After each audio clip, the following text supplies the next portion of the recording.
அனைவருக்கும் வணக்கம். இந்த வீடியோவில் என்ன பார்க்க போகிறோம் அப்படின்னு பார்த்தீங்கன்னா, 2026ஆம் ஆண்டு பிப்ரவரி மாதம் 17ஆம் தேதி அன்று அரிதிலும் அரிதான நெருப்பு வளைய சூரிய கிரகணம் உலகம் முழுவதிலும் நிகழ இருக்கு. மேலும் அன்றைய தினம் அமாவாசை. சூரிய கிரகணமும் அமாவாசையும் ஒரே நாளில் நிகழ இருக்கு. அப்படிப்பட்ட அரிதான நிகழ்வு 12 ராசிகள் மீது எப்படிப்பட்ட தாக்கத்தை ஏற்படுத்த போகுதுன்னு சொல்லி இந்த வீடியோவில் விரிவாக பார்க்க போகிறோம். வீடியோவை முழுசாக பாருங்கள். வீடியோ பற்றின கருத்துக்களை மறக்காமல் கமெண்ட் பாக்ஸில் பதிவிடுங்க. நீங்கள் இப்போ தான் புதுசாக நம்ம சேனலில் பார்க்குறீங்க அப்படின்னா இப்போவே சப்ஸ்கிரைப் பண்ணி கூடவே பெல் ஐக்கானையும் கிளிக் பண்ணுங்கள். வாங்க வீடியோக்குள்ளே போகலாம். 2026ஆம் ஆண்டு பிப்ரவரி மாதம் 17 அன்று நடைபெற இருக்கிற வளைய சூரிய கிரகணம் உலகம் முழுவதிலும் கவனம் இருக்கும் ஒரு விண்வெளி நிகழ்வாக இருக்குது. இந்த வளைய சூரிய கிரகணம் நெருப்பு வளையம் என்ற பெயராலும் அறியப்படுது.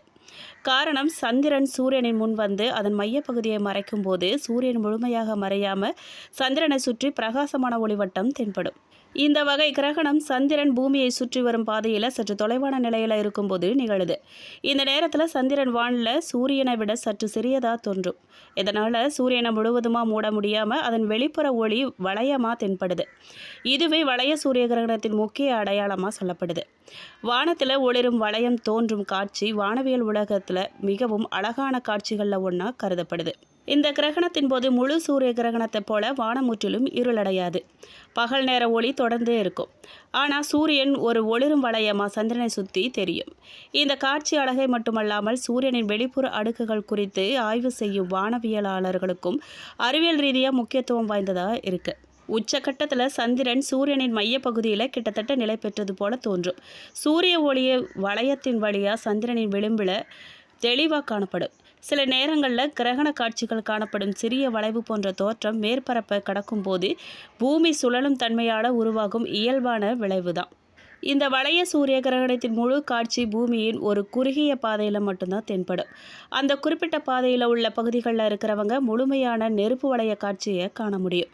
அந்த பாதைக்கு வெளியே உள்ள பகுதிகளில் இருக்கிறவங்க பகுதி கிரகணத்தை மட்டும்தான் காண முடியும். அதனால் இந்த நிகழ்வை முழுமையாக காணும் வாய்ப்பு எல்லோருக்குமே கிடைக்காது. மேலும் இந்த கிரகணம் உலகின் ஒரு பகுதியில் தொடங்கி பூமியின் சுழற்சியுடன் சேர்ந்து மற்ற பகுதிகளுக்கு நகரும்.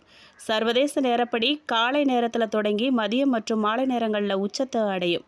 இந்திய நேரப்படி பார்த்தா இந்த நிகழ்வு பிற்பகல் முதல் மாலை நேரம் வரை நடைபெறும் காலகட்டத்துடன் ஒத்துப்போகுது. ஆனால் இந்த நேரங்கள் கிரகண பாதையில் உள்ள பிற நாடுகளுக்கு மட்டும்தான் இது பொருந்தும். முக்கியமாக குறிப்பிட வேண்டிய விஷயம் என்ன அப்படின்னு கேட்டிங்கன்னா, இந்த வளைய சூரிய கிரகணம் இந்தியாவில் காணப்படாது. புதுடெல்லி உள்பட இந்தியாவின் எந்த பகுதியிலுமே இந்த கிரகணத்தின் வளைய அல்லது பகுதி காட்சிகள் தென்படாது. சந்திரனின் நிழல் உலகின் வேறு பகுதிகளில் வழியாக மட்டுமே செல்லும். இதனால் இந்திய வானவியல் ஆர்வலர்கள் நெருப்பு வளைய காட்சியை நேரடியாக காண முடியலனாலும் உலகளவில் இது 2026ஆம் ஆண்டின் முக்கியமான வானவியல் நிகழ்வுகளில் ஒன்றா இருக்க போகுது. மேலும் பிப்ரவரி மாதத்தில் 2026ஆம் ஆண்டின் முதல் சூரிய கிரகணம் நிகழ இருக்கு. இந்த சூரிய கிரகணம் பிப்ரவரி 17ஆம் தேதி நிகழ இருக்கு. முக்கியமாக இந்த கிரகமானது கும்பராசியில் நிகழுது. ஜோதிடத்தின்படி இந்த சூரிய கிரகணம் சிறப்பு வாய்ந்ததாக சொல்லப்படுது. எதிரியாக கருதப்படும் சனி பகவானின் ராசியில் நிகழும் இந்த சூரிய கிரகணத்தின் தாக்கம் அனைத்து ராசிக்காரர்களின் வாழ்க்கையிலுமே ஏதாவது ஒரு வகையில் பாதிப்பை ஏற்படுத்தும். அதில் சிலருக்கு சிறப்பாக இருந்தாலும் சிலருக்கு ராசிக்காரர்களுக்கு வாழ்க்கையில் பல சவால்களையும் பிரச்சனைகளையும் சந்திக்க நேரிடும் வகையில் அமையும். மேலும் ஒவ்வொரு முயற்சியிலுமே தோல்வியையும் அவங்க சந்திக்கக்கூடும். வேத நாட்காட்டியின்படி 2026ஆம் ஆண்டின் முதல் சூரிய கிரகணம் பிப்ரவரி 17ஆம் தேதி நிகழுது. அதுவும் இந்த கிரகணம் மாலை 5:30 மணிக்கு தொடங்கி இரவு 7:57க்கு முடிவடைய போகுது. இப்போது 2026ஆம் ஆண்டின் முதல் சூரிய கிரகணம் எந்த ராசிக்காரர்களுக்கு மோசமாக இருக்க போகுது, எந்த ராசிக்காரர்களுக்கு சுப பலன்களை தரப்போகுதுன்னு சொல்லி இந்த வீடியோவில் விரிவாக பார்க்கலாம் வாங்க. இந்த நிகழ்வானது தனுசு ராசிக்காரர்களோட வேலைகளை முன்னேற்றும். நிதி முயற்சிகள் வெற்றிகரமாக இருக்கும். குடும்ப உறவுகள் சுமூகமாக இருக்கும். ஆனால் குழந்தைகள் குறித்து சில கவலைகள்லாம் உங்களுக்கு இருக்கலாம். முதலீடு செய்யும்போது ஒரு நிபுணரை அணுகிய பின்னரே நீங்கள் தொடரணும். உங்கள் குடும்பத்தை பற்றிய நல்ல செய்திகள் பெறுவது உங்களுக்கு மகிழ்ச்சி தரக்கூடியதாக இருக்கும். மேலும் இந்த வார இறுதியில் சில சோகமான செய்திகள் கூட நீங்கள் கேட்க வாய்ப்பு இருக்குது. மேலும் ராசி அதிபதி குரு தன் வீட்டை தானே பார்க்கிறார். பொருளாதார நெருக்கடிகள்லாம் விலகி அனைத்து தேவைகளும் நிறைவேறப் போகுது. தொழிலை விரிவுபடுத்தணுங்கிற எண்ணம் உங்களுக்கு பூர்த்தியாக போகுது. கடினமான பணிகளை கூட நீங்கள் சுலபமாக செஞ்சு முடித்து நல்ல பேர் எடுப்பீங்க. மேலும் கௌரவ பதவிகள்லாம் தேடி வரப்போகுதுங்க. வேலை பளு குறைந்து நிம்மதியோடு நீங்கள் இருப்பீங்க. வேலை தேடுறவங்களுக்கு நல்ல வேலை கிடைக்க போகுது. வியாபாரத்தில் விற்பனையும் லாபமும் வழக்கம் போல் சிறப்பாக இருக்க போகுது. புதிய கடன்கள் விஷயத்தில் கவனமாக இருக்கிறது நல்லதுங்க. வேலை பார்க்குற இடத்துல எதிர்பாலினரை நீங்கள் அனுசரித்து போகணும். பெண்களுக்கு பொன் பொருள் சேர்க்கையெல்லாம் அதிகரிக்க போதுங்க. ராசிக்கு 3ல் கிரக சேர்க்கை இருக்கிறதால பாகப்பிரிவினை தொடர்பான முக்கிய பேச்சுவார்த்தைகள் மற்றும் வேலை மாற்றம் செய்கிறத நீங்கள் தவிர்த்துடுங்க. மாற்றம் செய்கிறத தவிர்க்கணுங்க. அமாவாசை அன்னைக்கு விரதம் இருந்து அந்தணர்களுக்கு தான தர்மம் செஞ்சு வழிபாடு பண்ணுங்க. மேலும் தனுசு ராசிக்காரர்களுக்கு உயர்வான பலன்கள் கிடைக்குங்க. சில இடங்களில் வேலை கடுமையாக இருக்கும், சில இடங்களில் பாதிப்பு இருக்கும். உத்தியோக ரீதியாக சம்பள அதிகரிப்புகள்லாம் வரலாங்க. ஆனால் எதிர்பார்த்த ஒரு காரியம் தாமதமாக தாங்க நடக்கும். வியாபாரத்தில் விற்பனையும் லாபமும் மந்தமாக இருக்க போகுது. வார கடைசியில் பொருளாதாரமும் உயரும். புதிய முயற்சிகளில் நீங்கள் தைரியமாக ஈடுபடலாங்க. குடும்பத்தில் புரிந்துணர்வு அதிகரித்து சந்தோஷம் உண்டாக போதுங்க. பிள்ளைகளால் மனநிம்மதி அதிகரிக்கும். மேலும் அலுவலகத்தில் உங்களுடைய வேலைத்திறன் அதிகரிக்கும். பதவி உயர்வு, ஊதிய உயர்வு மேலதிகாரிகள் சிபாரிசு செய்வாங்க. மேலும் வியாபாரத்தில் விற்பனை அதிகரித்து லாபம் பெருகுங்க. புதிய முயற்சிகள் திட்டங்களை நீங்கள் செயல்படுத்தலாம். குடும்பத்தில் இருந்த குழப்பங்கள்லாம் நீங்கள் போகுது. பிள்ளைகளால் சிறிய அளவில் சிக்கல்கள்லாம் உண்டாகும். பெரியோர்களின் ஆசி உங்களுக்கு முழுமையாக கிடைக்குங்க. மேலும் குடும்பத்துக்காக நீங்கள் பணவரவு அதிகரிக்க கடுமையாக உழைக்க வேண்டியதாக இருக்கும். கலைத்துறையினர் சிறந்த வாய்ப்புகள்லாம் கிடைத்து பிரகாசம் அடைவாங்க. மேலும் புதிய முதலீடுகளில் நீங்கள் திட்டமிட்டு இறங்கணுங்க. மேலும் சந்திரனின் இடப்பெயர்ச்சி உங்களுக்கு ஏற்றமிறக்கம் கலந்த பலன்களை கொண்டு வரும். மேலும் 2ஆம் இடத்துல செவ்வாய் இருக்கிறதால எந்த காரணம் கொண்டும் அடுத்தவங்க விஷயத்தில் நீங்கள் தலையிடவே கூடாதுங்க. நீங்கள் எந்த விஷயங்களில் எச்சரிக்கையாக இருக்கணும் அப்படின்னு கேட்டிங்கன்னா, வியாபார விஷயத்தில் எச்சரிக்கையாக இருக்கணும். வியாபார விஷயத்தில் உறவினர்களின் ஆலோசனை உங்களுக்கு தேவையில்லை. தொழிலில் நேரம் தவறாமல் ரொம்ப முக்கியம். மேலும் தனுசு ராசிக்காரர்கள் தங்கள் தொழில், உத்தியோகம், வியாபாரம், குடும்பம் ஆகியவற்றின் வளர்ச்சிக்காக ரொம்பவே பாடுபடணும். பண விஷயத்தில் எச்சரிக்கையாக இருக்கணும். நீங்கள் வழிபட வேண்டிய தெய்வம் தட்சிணாமூர்த்தி. மேலும் குடும்பத்தில் உறவினர்களோட வருகை உங்களுக்கு மகிழ்ச்சியோட செலவுகளையும் தருவதாக இருக்குங்க. பொருளாதார வசதி திருப்தி தரும். புதிய முயற்சிகளை நீங்கள் தவிர்க்கணும். உடல் நலம் சீராக இருக்குங்க. கணவன் மனைவிக்கிடையே கருத்து வேறுபாடுகள்லாம் ஏற்படுறதுக்கு வாய்ப்பு இருக்குது. அதனால் ஒருவருக்கொருவர் நீங்கள் அனுசரித்து போங்க, அதுதான் நல்லது. பிள்ளைகள் பிடிவாதம் பிடிச்சாலும் கூட அவங்கள கண்டிக்காமல் அனுசரித்து போங்க.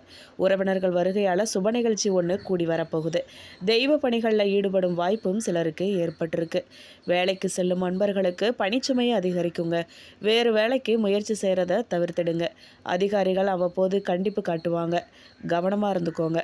வியாபாரத்தில் எதிர்பார்த்த அளவுக்கு லாபம் கிடைக்காது. இருந்தாலும் கூட போட்டிகளை சமாளிக்க நீங்கள் கடுமையாக பாடுபட வேண்டியதாக இருக்கும். புதிய முயற்சிகள் எதுவும் இப்போதைக்கு வேண்டாம். சக வியாபாரிகளால் மறைமுக இடையூறுகள்லாம் உங்களுக்கு ஏற்பட வாய்ப்பு இருக்குது. குடும்பத்தை நிர்வகிக்கும் பெண்களுக்கு ரொம்பவே மகிழ்ச்சியான நாட்கள்லாம் அமைய போகுது. அலுவலகத்துக்கு செல்லும் பெண்களுக்கு பதவி உயர்வும் ஊதிய உயர்வும் கிடைக்க போகுது. சக ஊழியர்கள்லாம் உங்களுக்கு உதவி செய்வாங்க. மேலும் பரிகாரமாக நீங்கள் ஆஞ்சநேயர் வழிபாடு செய்கிறதன் மூலமாக சில கஷ்டங்களெல்லாம் நீங்கள் தவிர்க்கலாம். நன்மைகள் நடக்க வழிவகுக்குங்க. மேலும் மூலம் நட்சத்திரக்காரர்களுக்கு நினைத்த வேலை நடக்க போகுது. தெய்வ அருள், பெரிய மனிதர்கள் ஆதரவும் உங்களுக்கு கிடைக்க போகுது. உங்கள் திறமை வெளிப்பட போகுதுங்க. முயற்சியில் ஏற்பட்ட தடைகள்லாம் விலகப் போகுது. வருமானம் அதிகரிக்கும். வேலையில் இருக்கிறவங்களுக்கு எதிர்பார்த்த உயர்வும் கிடைக்கும். மேலும் பூராடம் நட்சத்திரக்காரர்களுக்கு குடும்பத்தில் சுபிட்சமான நிலை ஏற்பட போகுது. எடுத்த வேலையில் நல்லபடியாக நடக்க போகுது. வியாபாரத்தில் ஏற்பட்ட தடைகள் விலகும். வரவேண்டிய பணம் வந்து சேரும். தம்பதிகளுக்குள்ள இணக்கமான நிலை உண்டாகும். சிலருக்கு புதிய சொத்துக்கள்லாம் சேரும். மேலும் உத்திராடம் நட்சத்திரம் 1ஆம் பாதக்காரர்களுக்கு தடைப்பட்ட வேலைகள் நல்லபடியாக நடக்கும். வியாபாரத்தில் லாபம் உண்டாகும். கையில் பணம் புழங்கும். புதிய தொழில் தொடங்க மேற்கொள்ளும் முயற்சிகள் வெற்றியாகும். அரசு வழியில் எதிர்பார்த்த சலுகைகள் கிடைக்குங்க. சகோதரர்கள் ஆதரவால் இழுபறியாக இருந்த வேலைகள்லாம் நல்லபடியாக முடியும். மேலும் தனுசு ராசி நேயர்களுக்கு தைரிய வீரிய ஸ்தானத்தில் கிரகங்களின் பலம் கூடுறதால தன்னம்பிக்கை அதிகரிக்குங்க. குறுகிய தூர பயணங்கள் மூலமாக அனுகூலமான செய்திகள்லாம் வந்து சேரும். மனசில் தைரியம் பெருகும். இளைய சகோதரர்களுடனான உறவு பலப்படும். சமூகத்தில் உங்கள் பேச்சுக்கு தனி மரியாதை கிடைக்கும். அரசியல் மேடைகளில் புகழ் பரவும். தொழில் ரீதியாக புதிய முயற்சிகளை தொடங்க உகந்த நேரங்க இது. தகவல் தொடர்பு போக்குவரத்து துறையினருக்கு லாபம் கிடைக்க போகுது. வியாபாரத்தில் புதிய வாடிக்கையாளர்கள்லாம் கிடைப்பாங்க. நிதிநிலை சீராகுங்க. பழைய கடன்கள்லாம் வசூலாகும். காது தொண்டை தொடர்பான உபாதைகள்லாம் ஏற்படும். கவனமாக இருங்க. சிவனுக்கு மஞ்சள் மலர் சாற்றி வழிபடுவது, முதியோர்களுக்கு வஸ்திரதானம் செய்கிறது, தினசரி நடைப்பயிற்சி செய்கிறதும் வாழ்க்கை மலர செய்யுங்க. சாகசத்தை விரும்பும் ராசியாகவும் புதிய விஷயங்களை தேடி பயணங்கள் பல செய்யும் ஒரு ராசியாகவும் தனுசு ராசி பார்க்கப்படுதுங்க. புதிய விஷயங்களை நீங்கள் கண்டறிவதில் வேற ஆர்வம் கொண்டவங்களாக இருப்பீங்க. மேலும் உங்களுடைய உணர்ச்சிகளை கட்டுப்படுத்தி வைக்கிறது ரொம்ப அவசியங்க. உங்களோட இலக்கை நீங்கள் அடைய மிகப்பெரிய திட்டங்களை தீட்டுவதை காட்டிலுமே நடைமுறை வாழ்க்கைக்கு பொருந்தும் எளிய சிந்தனைகளை நீங்கள் பின்தொடர்வது செல்வது நல்லதுங்க. மேலும் இந்த வீடியோ உங்களுக்கு பிடிச்சிருக்கணும், பயனுள்ளதாக இருந்திருக்கணும்னு நம்புகிறோம்.